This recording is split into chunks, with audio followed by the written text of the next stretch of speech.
First up, joining me this week is someone making Harpin appearance number 70. It was a pleasure to finally meet him in person after the match on Saturday. Welcome back to Mr. Tom Coleman. Evening, Jeff. Good to meet you after all this time as well. It's been sliding doors moments over the years, but we eventually were able to have a few in the Horse Show house after the game on Saturday. Indeed, indeed. And also here is someone earning cap number 46, coming to us as ever from the great Rock of Gibraltar. Hello once more to Mr. Rich Mifsud. Evening, Jeff. Evening, Tom. Sorry I couldn't make it last Saturday, but That's true. I say I had the pleasure of meeting you, but it was before that. yes, Yes. Well, a certain match, a certain thank big you. European final at the Aviva. So we won't say Yes. any more about that. Okay, fair enough. Okay, listen, let's crack on with our feature match of the week, which was, of course, Leinster v Scarlets in the quarterfinals of the 24-25 BKT United Rugby Championship. It was played at the Aviva Stadium on Saturday, May the 31st. Now, we're recording a day later than normal this week. As I speak, it's the evening of the bank holiday Monday. But here's a quick summary of what happened at the Aviva. Leinster defeated Scarlets 33-21 in that championship quarterfinal. Tries from Lowe, Gibson Park, Osborne, and Keenan secured the win. But the Scarlets kept it close throughout with 3 converted tries from Rogers, Murray, and Williams, and Leinster needed some Prendergast second half 3-pointers to stay comfortably ahead. Now, under our new pod format, we've chosen some themes from the match, and Tom is going to get us started by harping on Leinster's overall game plan. Yeah, I'm just going, and then with that, Jeff, I'm really just going to look at one element of our game plan. Obviously, there's been a lot of words written about, since the Northampton defeat and what went wrong, and where is it a lack of confidence? Is just are we choking? Is it that simple? We've come to so many semi-finals and knockout games over the last few years. Is it the top 2 inches? And um, the element of the game I really wanted to look at, especially after seeing the Scarlets game this weekend, is it's just a thought for me that we're sort of falling between two sort of game plans, um, and a lot of it is to do with how we kick.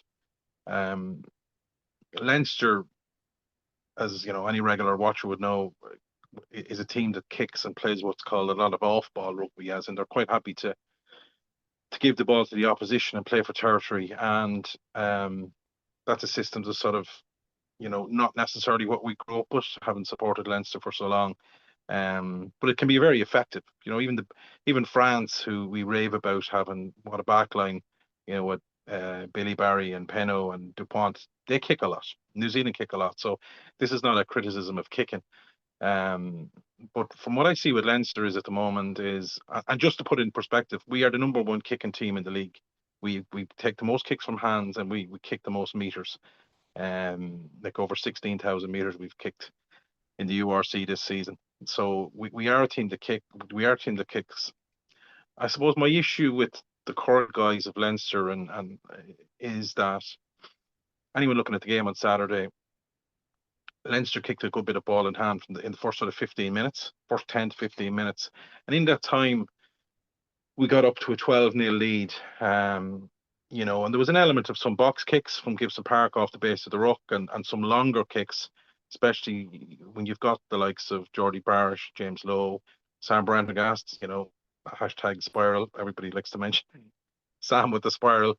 And as I said, Jamie Osborne, there's Jimmy O'Brien, there's plenty of kicking options in that Leinster backline.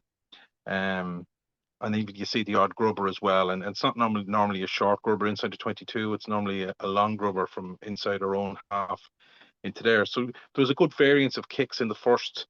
And it was sort of the reason Leinster do it is to manipulate the Scarlets back three and put them pressure on them and exits. And it ultimately gave us a lot of field possession in the first, a lot of territory and field position in that first sort of 10, 15 minutes. And then that pressure tells on the scoreboard by getting, a 12-0 lead.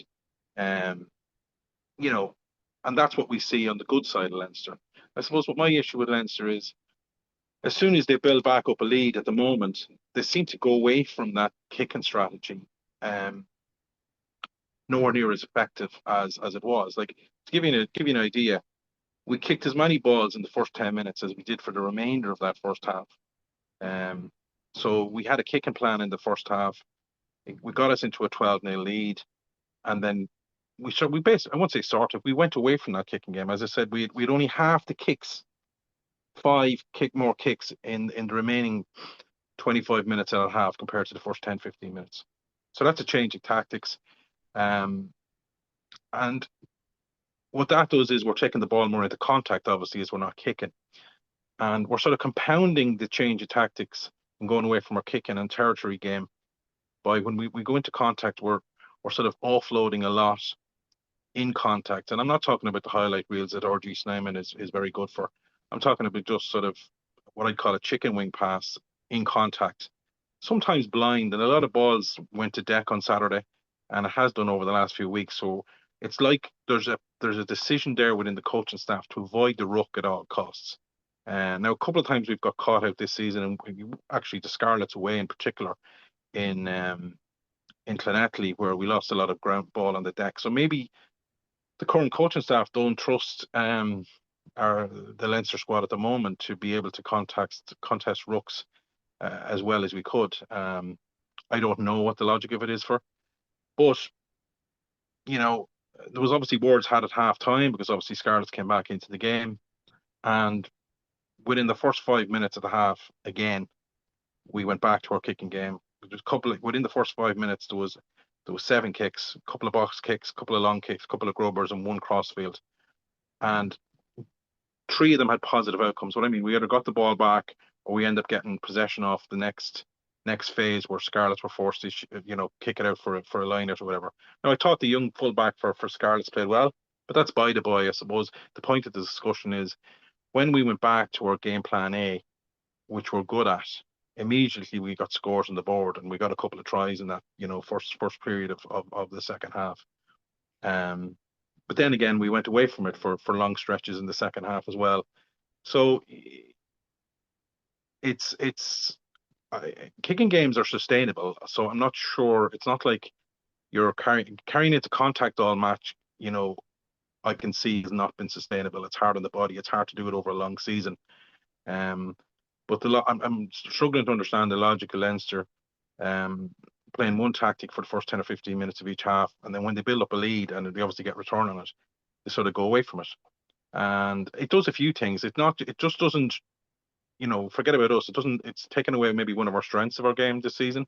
But the other thing it does is it stops manipulating the defensive back three. All of a sudden they realize Leinster aren't kicking as much, so the wingers are able to come up a little bit higher and put pressure on. And it seems like then our attack, which has issues anyway, about playing an awful lot off 9. There was long stretches of the game where Sam wasn't on the ball at all at 10.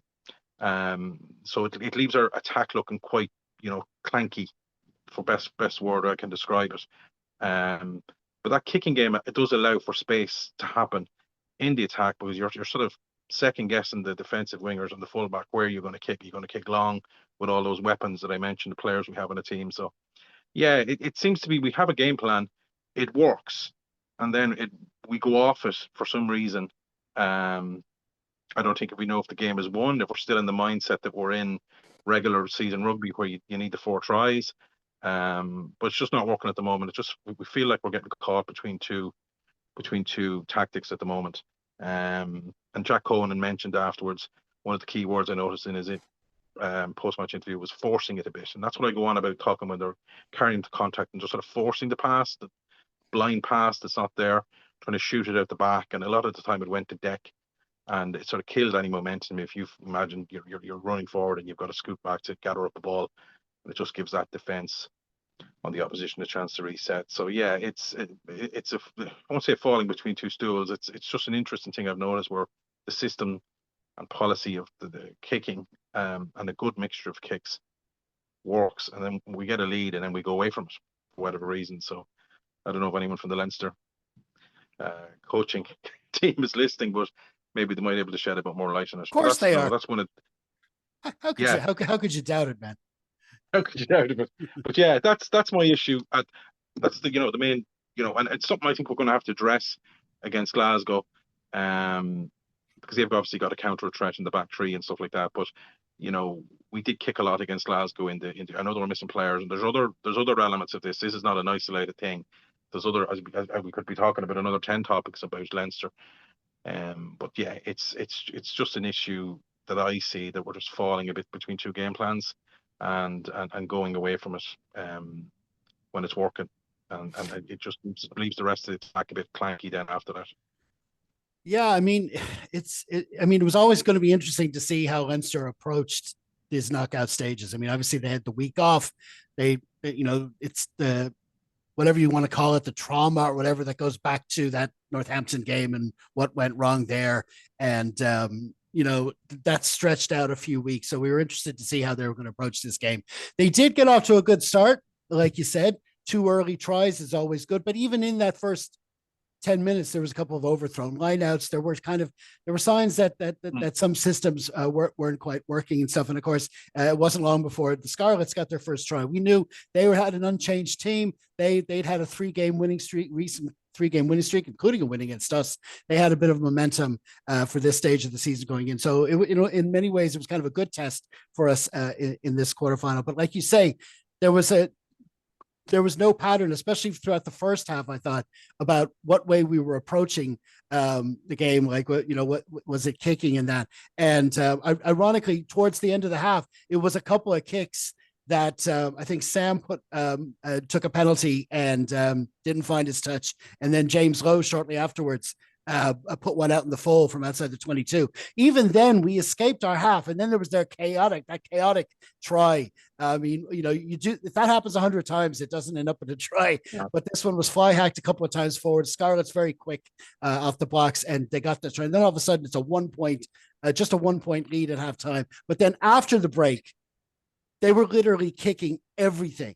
Every possession was being kicked, and not always the same way either, but it was pin them back. It was like the message was said. It was like, would you just all listen to me? When you get the ball, you kick it every single time, pin them back in their 22 and make them beat our defense from there. And they were doing that. And, we had the yellow card, and then the tries started coming. And then from there, we were just about able to keep ahead. So I don't know. I think the fact, Jeff, sorry, cutting in there. I think the fact that you've mentioned it right, at halftime, they were obviously told, it strikes me as we've a tactic before the game, and for some reason, the players collectively go off it for whatever reason. So maybe lack of leadership on the pitch, I don't know. But, it's like the whiteboard is taken out at halftime, lads, and going, this is the fucking plan. Because I think even at one stage, Sam Prendergast in the first 5 minutes of the second half put a penalty out of the hand 40, 50 meters up in the air with snow, just to drop it outside the 22. Very unusual not to go for touch or not, whatever, take a scrum or whatever. The kicking was front and center of their brain. Yeah, absolutely. What did you make of it, Rich? Yeah, I agree with a lot of that, and I think it's a symptom of a greater malaise. I think it's almost, just like Thomas described, it's almost as if they're given a game plan, then they go back into muscle memory, and then they have to be dragged back screaming and shouting into game plan again, which doesn't bode well, obviously, because it's almost as if, and it isn't something that we've just suddenly decided to a style that we've suddenly decided to play. It's almost as if they have no faith in the systems, and they sort of go back to this DNA, which and Tom has hit the nail right on the head. It's caught between and betwixt. And that leads to confusion, lack of clarity, and that leads to problems. It's that much is evident. You need to have a clear game plan, and you need to adhere to that clear game plan. And yeah, kicking is sustainable, and quite apart from the kicking threat, we have very good chasers, very fast chasers who are very good in the air as well. So regathering possession, so long as the kicking is accurate. So yeah, it's what's plagued us for a number of years now. It's this, I don't know, clunkiness, trying to get used to new systems, which apparently they were already used to. Then we blow away Quins and Glasgow in those two matches, and you think, wow, we're back. And then all of a sudden we're not, as was made patently obvious by the Northampton fiasco. But anyway, that's that. Yeah, it's not a good look at the moment.